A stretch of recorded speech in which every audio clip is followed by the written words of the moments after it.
Evil jersey. Anong una mong naramdaman? Ayun, nakikiti. Kakaiba kasi yung sa amin eh. Nung kasama ko si Manjin nun eh. Nung nakuha namin yung mga jersey namin eh. Sabi namin, Jin, totoo na to.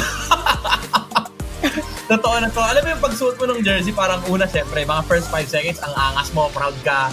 Tapos biglang susunod na yung kaba. Kasi nare-realize mo, nangyayari na. Di ba? Kumbaga si Jan Arcilla, na, nagsasalita na, may mangyayari. And ang nangyari is, yun nga, nangyari na. Naglaro naman kami, pero ganun pa rin naman, grateful sa opportunity. Pero masaya actually, sobra. Masaya na yung kasi hindi lang yung laban actually sine-celebrate mo eh. Pati na rin yung yung magkakasama kayo sa lugar, nami-meet mo yung iba't ibang bansa, and alam mo na pare-pares kayo ng gusto mangyari doon, which is maglaro, manalo, and syempre, maki-celebrate kasama yung iba't ibang federation. Ayan na. So, eto na guys. Isa din sa masayang nangyari ngayon is ready rin yung ating lobby or yung ating draft for both of our teams. So, Morocco naman this time around ating nasa blue side. And red side naman is yung USA. So, Gatot and even Fanny ay bilandito ng Morocco, and Juhin ang iba naman ng USA. Nako, nangangamoy Suyu Alpha sa magkabilang side. Pwede pa naman tayo makakita ng assassin, most likely yung Ling ni best player. Pero with the Zushin ban kasi parang foretelling ng mga Alpha, mga Suyu, even yung mga full views. So, depende na lang kung anong tatanggalin dito ng USA. Open pa rin naman yung chip. Pero sila mismo nagtanggal nung Suyu. Again, open pa yung chip, no? Open pa yung chip. May Ling pa for the side of USA. And also yung pangalan ito? Si Khalid, yun. Sinakalimutan Si Khalid, tawag sa kanya kasi si Ultimate XP eh. Pinabilis na Terizla. Ang pinabilis na Terizla si Khalid, para lahat ng mga kayang gawin ni Terizla, pero faster pacing. So ito okay, so interesting enough, ang side ng Morocco ang nag-ban ng chip, probably because wala din ng chip talaga sa kanilang lineup, and baka alam ng USA yung information na yan, so pwede nang kuhanin dun sa may next 2 picks. So next ban ng USA, pwede actually mag-ban ng Matilda. Mm-hmm. Kasi wala na kasi parang napalis ko na yung Khalid, parang hirap nun kasi pwedeng Alpha, or Hilda. Matilda tas sunod Alpha, no? Pwede nga Matilda para ma-break yung Alpha Matilda combo, or Hilda, pero focus yung tinanggal, so XP. Matilda is open, Khalid is open, Alpha is open, pero actually feeling ko Matilda na lang, there you go. Oo, Matilda nga yung kinuha nila. So kung ikaw USA dito, pwede silang kumuha ng mga makukulat na heroes. Could be Alpha din actually, kasi parang mahirap yung Alpha Matilda regardless kung ayan na nga. Kinuha nila yung Matilda tuloy, yung Hilda at saka yung Alpha. Ayan. Yeah. Binasag nila yung combo nung Matilda. So, ang tanong dito, anong itatabi mo doon sa Matilda? Ang problema nila is yung actually number 1 problem nila hindi yung Alpha yung Hilda eh. Kung kaya ba nilang tapatan niya sa early game. So kailangan mo na medyo early game damage for the side of Morocco. Either that or kuha ka na Sicilian. Pwede rin naman mag-scale lang kayo papunta late game, pero medyo delikado yun. Joy, Aurora, even yung Nolan, open pa rin. Kaso again, Hilda problem. So medyo mahirap to for Morocco. Maybe Khalid. Oh, Hylos. Okay. Well, may Matilda naman kasi. Oo. And Vexana, parang the usual heroes para sa Morocco. Maybe we haven't seen Vexana that much recently. Dito sa tournaments, mas madaming nagpipick lately ng Eve and even Valentina. So for USA, siguro naisip dito ng for Morocco, siguro ayan na, any Eve na sinasabi natin, kasi hindi na rin naman makakapag-Valentina. Parang iniisip ko kasi for USA, ma-over sila sa fighter, pero why not? Pwede ba sila actually mag-Khalid para dito sa game nila? Yeah, flexible. Hula ako sana, pero iba pala yung boses. Iba kasi yung iba yung lengguwahe. Pero again, ang ganda nung bringing up rito, kasi flexible pa rin naman yung Hilda. Could still go on the roam, even though may Matilda and Hylos. Actually, yung Eve nga medyo ano din eh, medyo malaking ano pa rin, malaking question mark pa rin kasi yung Hylos pwedeng takbuhan yung Glorious Pathway pwedeng takbuhan yung Eve, yung Matilda may panlabas ng Real World Manipulation.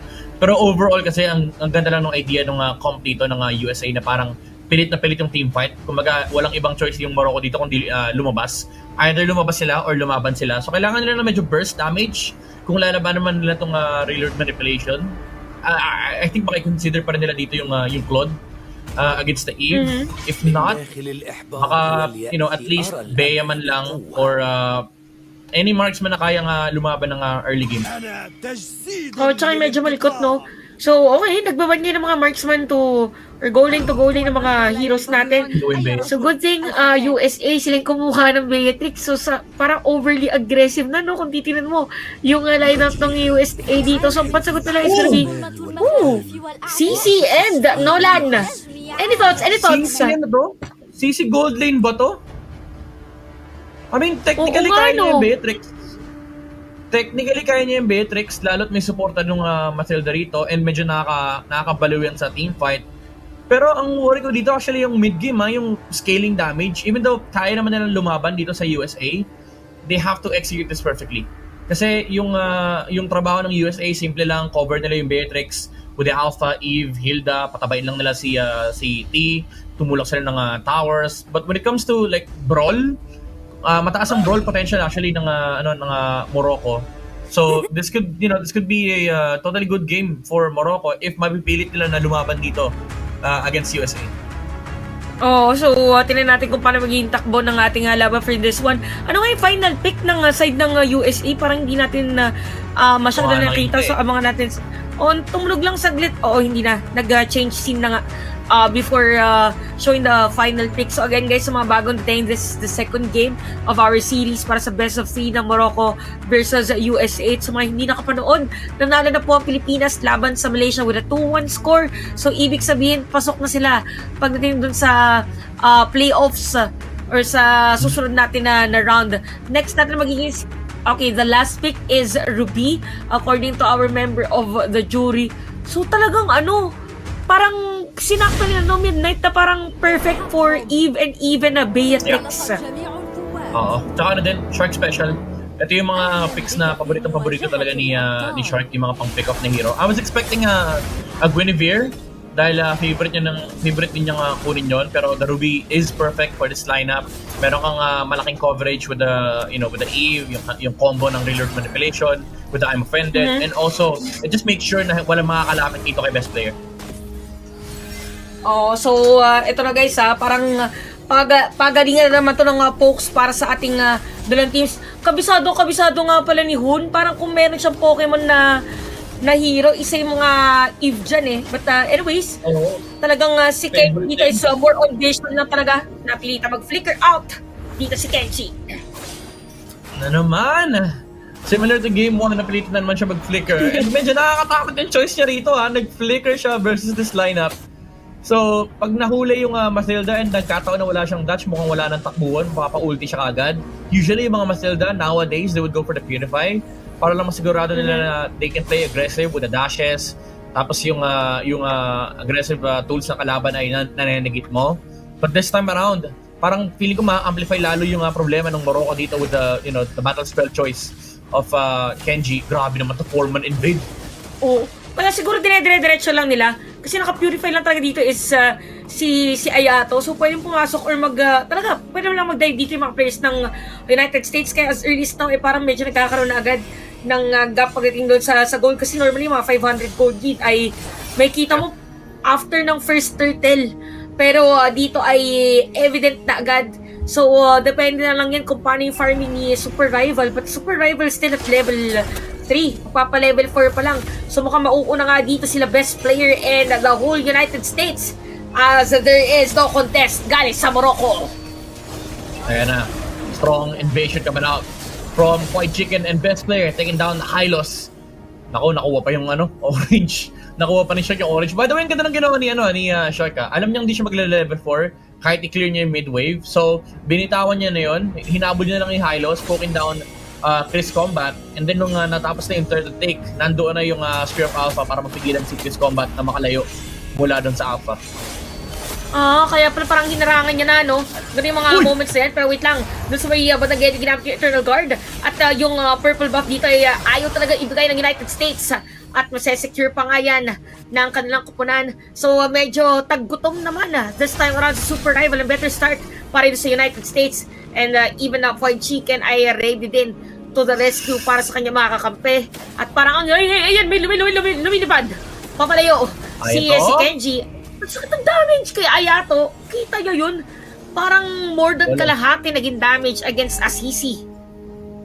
Wala eh. Yan ang nature ng Alpha. Talagang yung true damage mararamdaman mo sa early game. Actually, ramdam mo buong pace ng game. Reload manipulation. Grabe, lahat na lang ng spells. Binabato rito kay Super Rival para lang hindi makapag-farm yung Nolan. And alam din kasi nila, limited yung playmaking capabilities dito ng Morocco. So, willing magbato ng spells dito yung United States. Mapabattle spell man yan, mapaskill man yan. As long as may trade naman na napapilitan na lang lumayo yung Nolan, kanina nakuha nila yung purple buff, it's all worth it. Kasi yung early game ng Morocco dito, nakasalalay sa playmaking capabilities sa Morocco. And unfortunately, yung playmaker nila, naging isa lang, yung Nolan lang. Tsaka dito, even yung mga spells, dito yung even yung Revitalize ni Chris Combat or nung Hylos ay nagagamit para lang masave yung sarili, which is something na hindi mo gustong nangyayari for a Hylos early game.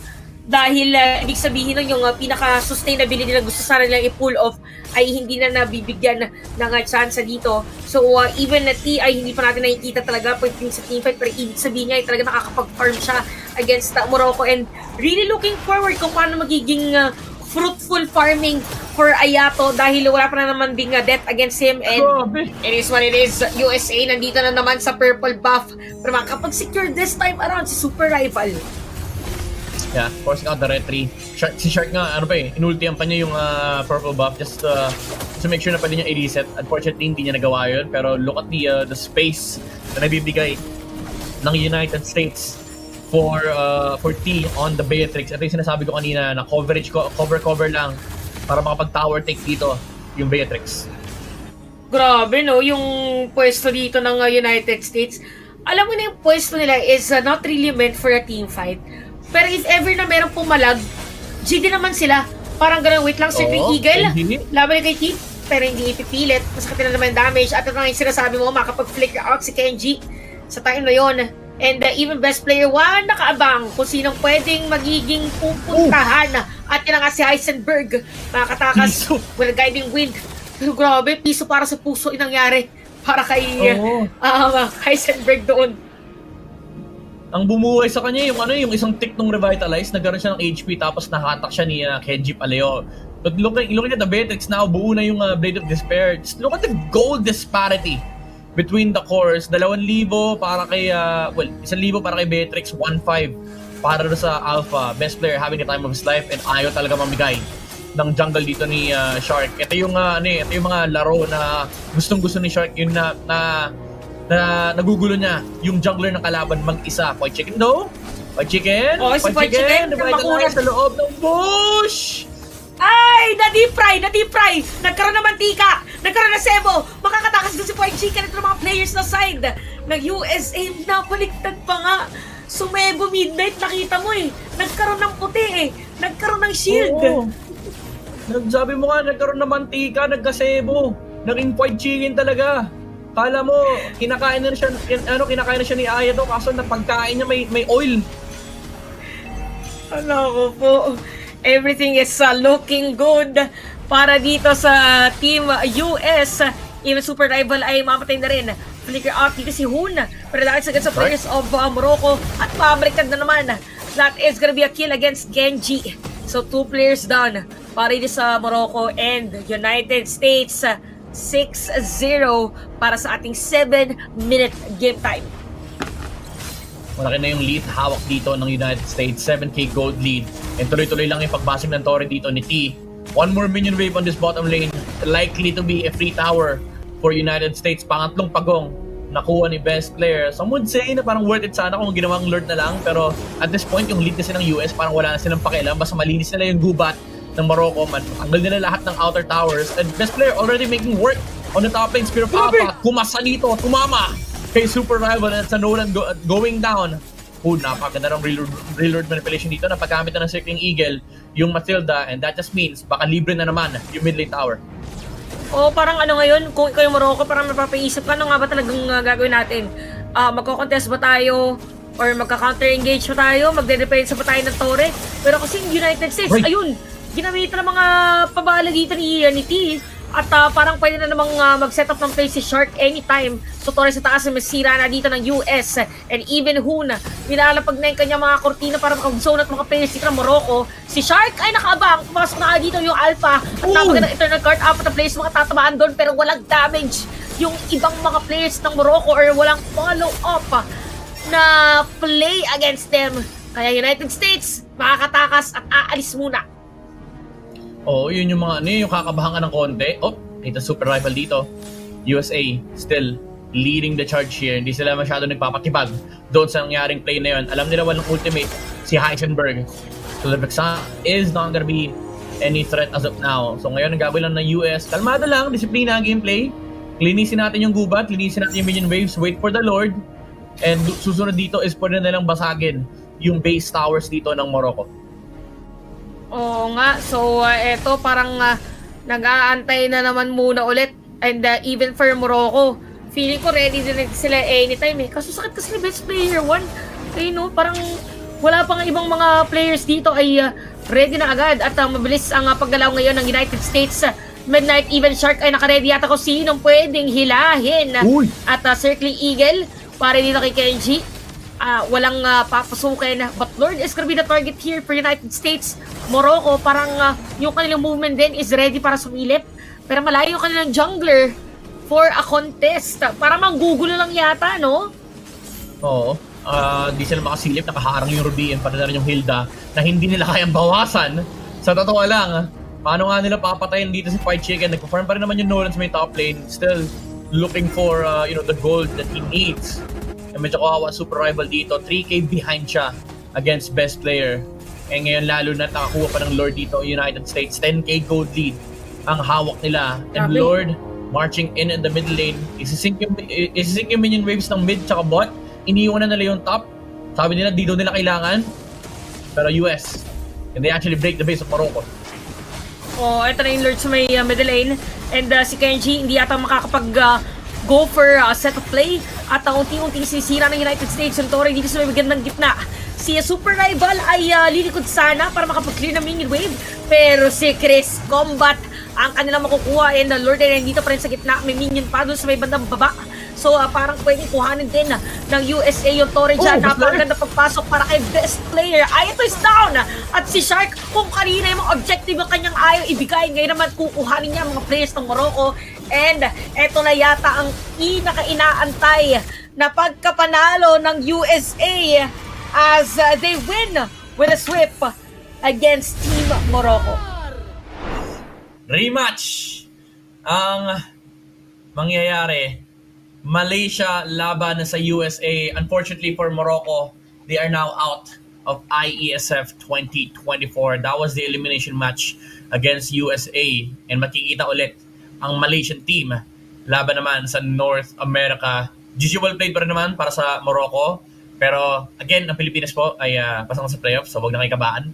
And unfortunately, wala na tayong mapapanood na match ng Pilipinas. Pero ang next na laban ng USA ay ang katapat naman nila ang Malaysia. Grabe, no? So, sa dinami-dami na pinagdaan ng mga teams natin, sila din ang talagang magtatagpo. And sad din daw for Morocco. Actually, hindi siya pinakasad eh. Kasi, sad kasi tapos na yung journey na for IESF. Pero nakita natin dito na nagkaroon ng progress yung kanila region in terms of how they really play. Parang before kasi we can say na talagang merong mga countries or regions na super malayo pa doon sa sinasabi nating peak of MLBB. Pero with their performance tonight ay nandun na yung concept pa, nandun na rin yung peakings. It's more on the execution na lang talaga against a team like US na sabihin na natin star players yung nandito for their country. Yeah, and again yung naging game number 2 dito ng USA, it was very controlled. Ito rin talaga yung kanilang comfort play style, especially with Shark. on the Ruby, invading the enemy jungle, and lalo pat hawak nila yung Alpha, makakuha ka talaga ng early game aggression from that hero. So nakapag-establish ng early game lead dito yung USA. Tulad nga ng sinasabi natin kanina, yung conversion nandoon din. Immediately after the first turtle, tinulungan agad nila yung Alpha, invading the jungle buff of Nolan. After 5 minutes, si Beatrix naman yung sinamahan nila, taking down the towers, and then hindi talaga nakahanap ng breathing room yung Morocco dito. And that's it's a very controlled game coming out from United States. Talagang din, nagkaroon din ng macro na gameplay dito yung US. Oh, at saka parang ang hirap kasi nun kung yung lineup dito ng mga kabila is sabihin na natin, di ba meron silang Mathilda, parang nangyayari, circling eagle out lang siya, tapos after na meron pang flicker. So, yung supposedly pang setup dito ng side ng Morocco ay medyo nahirapan din talagang lumayag doon sa game na yon. But it is what it is. Team US ay meron dito sabihin na nating rematch versus Malaysia, and habang nag-aantay tayo dun sa next natin na series. So again, yung next natin na series is gonna be Saudi Arabia versus Egypt. Kung sino na si Egypt versus Guam. Guam versus Egypt. Sa Guam versus Egypt. Laban dun sa Indonesia, yan. Indonesia, yan. Kasi si Saudi Arabia ay nasa playoffs na. So we're just waiting for the match for the next game. So maghintay lang kayo dyan. Kumuha na kayo ng inyong mga pagkain, ng inyong mga inumin, kung ano ba yung mga focus na kailangan nyong gawin. At kami rin ay, actually ako, kailangan ko kumain din dahil gutom na ako. Gutom na si Midnight. Dahil dyan guys, abangan natin kung ano yung mangyari sa next game. Again, Atom Chantel and Midnight will be right back after short game this ISF 2024.